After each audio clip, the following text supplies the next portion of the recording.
আজকের ভিডিওতে জানাবো এ পর্যন্ত ইন্ডিয়াতে মুক্তি পাওয়া এমন 10টা সিনেমা সম্পর্কে যে সিনেমাগুলো মুক্তির প্রথম দিনই আয়ের রেকর্ড সৃষ্টি করেছিল।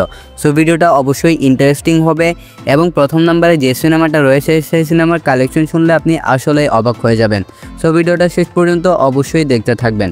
আমাদের আজকের লিস্টে 10 নম্বরে যে সিনেমাটা রয়েছে সেটার নাম হচ্ছে জওয়ান। শাহরুখ খান অভিনীত এবং অ্যাটলি কুমার পরিচালিত এই সিনেমাটা মুক্তির প্রথম দিনে ইনকাম করেছিল 129 কোটি রুপি প্লাস এবং এই সিনেমাটা তার লাইফ টাইমে ইনকাম করেছিল প্রায় 1100 কোটি রুপি এবং অল টাইম ব্লকবাস্টার সিনেমা হিসেবে এটা ট্যাগ পেয়েছিল। মাস ক্লাস আর অ্যাকশনের সমন্বয়ে তৈরি করা এই সিনেমাটা দর্শকের কাছেও অনেক বেশি পছন্দ হয়েছিল। এরপর 9 নম্বরে যে সিনেমাটা রয়েছে সেটা হচ্ছে সাহো। প্রভাস অভিনীত এবং নাগ আশ্বিন পরিচালিত এই সিনেমাটা মুক্তির প্রথম দিনে ইনকাম করেছিল 130 কোটি রুপি। এই সিনেমাটা সাউথের দিক থেকে তেমন একটা সাড়া না পেলেও নর্থের দিক থেকে ব্যাপক সাড়া পেয়েছিল ওই সময়টাতে। সিনেমাটা তেমন একটা আলোড়ন সৃষ্টি করতে পারে নাই এবং প্রভাসের অন্যতম ডিজাস্টার মুভি হিসেবে একটা ট্যাগ পেয়েছিল এবং সিনেমাটা তার লাইফ টাইমে ইনকাম করেছিল প্রায় 400 কোটি রুপি। এরপর 8 নম্বরে যে সিনেমাটা রয়েছে সেটার নাম হচ্ছে আদিপুরুষ। ইন্ডিয়ার ইতিহাসের সবচেয়ে বড় ডিজাস্টার সিনেমা হচ্ছে এটি। প্রভাস অভিনীত এবং ওম রাউত পরিচালিত এই সিনেমাটা মুক্তির প্রথম দিনে ইনকাম করেছিল 140 কোটি রুপি প্লাস। সিনেমাটা অডিয়েন্সের কাছ থেকে প্রচুর নেগেটিভ রিভিউ পেয়েছিল এটার বিএফএক্স এর কারণে এবং এই সিনেমাটা তার লাইফ টাইমে 400 থেকে প্রায় 500 কোটি রুপি মতন ইনকাম করতে পেরেছিল। এরপর 7 নম্বরে যে সিনেমাটা রয়েছে সেটা হচ্ছে লিও। তামিলের সবচেয়ে বড় সুপারস্টার থালাপতি বিজয় অভিনীত এবং লোকেশ কানাগরাজ পরিচালিত এই সিনেমাটা প্রথম দিনে ইনকাম করেছিল 148 কোটি রুপি প্লাস এবং এই সিনেমাটা তার লাইফ টাইমে ইনকাম করেছিল প্রায় 600 কোটি রুপি। এলসিইউ ইউনিভার্সের এই সিনেমাটাই ছিল বিজয়ের ক্যারিয়ারের সর্বোচ্চ আয়কারী সিনেমা। এরপর নেক্সট যে সিনেমাটা রয়েছে এটি হচ্ছে ইন্ডিয়ার ইতিহাসের অন্যতম অ্যান্টিসিপেটেড একটা সিনেমা ছিল, নাম কেজিএফ চ্যাপ্টার 2। এই সিনেমাটা তার লাইফ টাইমে ইনকাম করেছিল প্রায় 1200 কোটি রুপি এবং মুক্তির প্রথম দিনে ইনকাম করেছিল 165 কোটি রুপি। ইয়াশ অভিনীত এবং মাস্টারমাইন্ড প্রশান্ত নীল পরিচালিত এই সিনেমাটা অডিয়েন্সের কাছে অনেক বেশি পছন্দ হয়েছিল এবং অডিয়েন্স এটা তৃতীয় কিস্তি অর্থাৎ কেজিএফ চ্যাপ্টার 3 এর জন্য অনেক বেশি এক্সাইটেড। এরপরে নেক্সট যে সিনেমাটা রয়েছে সেটা হচ্ছে দেবারা। জুনিয়র এনটিআর অভিনীত এবং কোরেডালা শিবা পরিচালিত এই সিনেমাটা মুক্তির প্রথম দিনে ইনকাম করেছিল 172 কোটি রুপি এবং সিনেমাটা তার লাইফ টাইমে ইনকাম করেছিল প্রায় 450 কোটি রুপি। সিনেমাটা অডিয়েন্সের কাছ থেকে মিক্সড টু পজিটিভ রিভিউ পেয়েছিল এবং বর্তমানে এই সিনেমাটা ওটিটিতে রিলিজ করা হয়। ওটিটিতে এই সিনেমাটা আশানুরূপ তেমন একটা সাড়া ফেলতে পারেনি।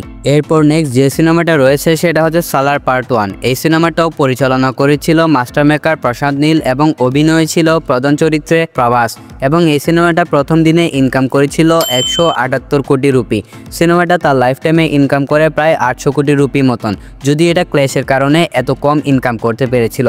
যদি এই সিনেমাটা ক্ল্যাশে না যেত তাহলে এটা 1000 কোটি টাকা ইনকাম করে ফেলতো, এ বিষয়ে কোনো সন্দেহ নেই।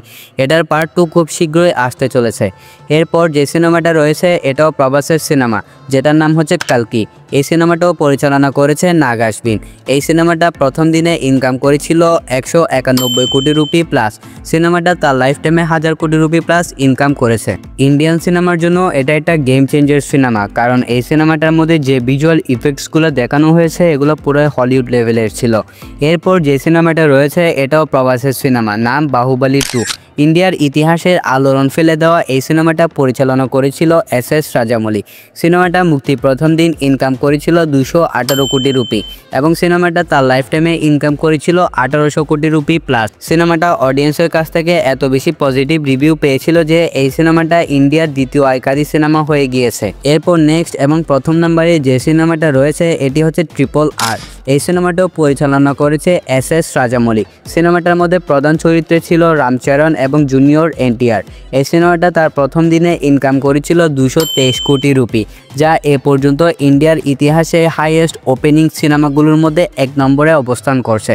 সিনেমাটা তার লাইফ টাইমে ইনকাম করেছিল 1200 কোটি রুপি প্লাস। সিনেমাটা এমন কিছু রেকর্ড সৃষ্টি করেছে যা আজ পর্যন্ত অনেকগুলো সিনেমাই ভাঙতে পারেনি। অবাক করা ব্যাপার হচ্ছে যে দাঙ্গাল সিনেমাটা কিন্তু ইন্ডিয়ার ইতিহাসের সর্বোচ্চ আয়কারী সিনেমা, কিন্তু দাঙ্গা 10 নম্বর লিস্টের কোনোখানেই ছিল না। এই 10টি সিনেমার লিস্ট লিস্টে প্রভাসের সিনেমা ছিল 5টি এবং জুনিয়র এনটিআরের সিনেমা ছিল 2টি। রামচরণ, ইয়াশ, বিজয় এবং শাহরুখ খানের সিনেমা ছিল 1টি। আসন্ন পুষ্পা 2 এই সিনেমাটা হয়তো এই লিস্টের মধ্যে জায়গা করে নেবে। হতে পারে এটা 1 নম্বরে থাকতে পারে, আবার 2 নম্বরে থাকতে পারে। লেটস সি পুষ্পা এই লিস্টে কত নম্বর জায়গাটা দখল করতে পারে, এটা তো সময় বলে দিবে। সো ভিডিওটা যদি ভালো লাগে অবশ্যই এটা লাইক করে দিবেন, চ্যানেলটা অবশ্যই সাবস্ক্রাইব করে দিবেন। দেখা হচ্ছে নেক্সট ভিডিওতে, ততক্ষণ ভালো থাকবেন, সুস্থ থাকবেন, টেক কেয়ার, আল্লাহ হাফেজ।